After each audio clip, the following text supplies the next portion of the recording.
A new poll examines American morals and the findings show some trends. Let's take a look at them. A Gallup poll released this week says 89% of Americans believe birth control is morally acceptable.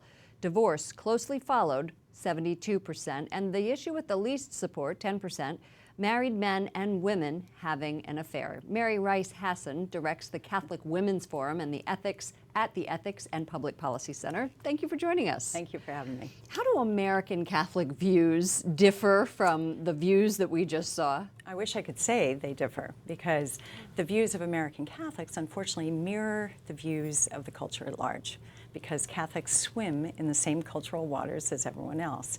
And unfortunately, polls like this do not distinguish generally between practicing Catholics and just anyone who identifies as a Catholic. So Catholics' views, for example, on birth control, are 82% think it's morally acceptable. On birth control? On birth control, whereas the cultural average is 89. So we're very much there. We that is are exactly right there. the opposite of what I would have thought. You know, you say that Catholics conform to our culture, and there's either a knowledge problem or a heart problem. What does that mean?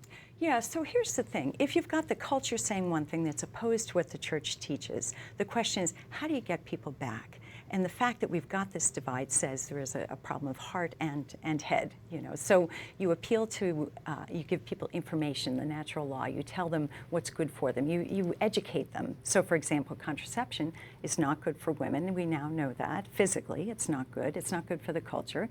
So you give people information, and that addresses sort of the head. But in terms of the heart, that's a tougher thing.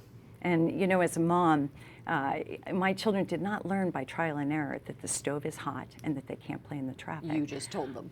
Right. I'm a mother who loves them, so I told them. So in the same way, do not do is what you're saying. We you need to give them the church. advice. And that's what the Lord God gave us, the church, to teach us and to help us form our consciences. So this is where we've sort of dropped the ball with Catholics. Do you have hope for the future? I do, because I think we're learning that we need to speak up. We need to give people the truth. People want the truth because they want to love God. Mary Rice Hasson, thank you so much for joining us, Catholic Women's Forum at the Ethics and Public Policy Center.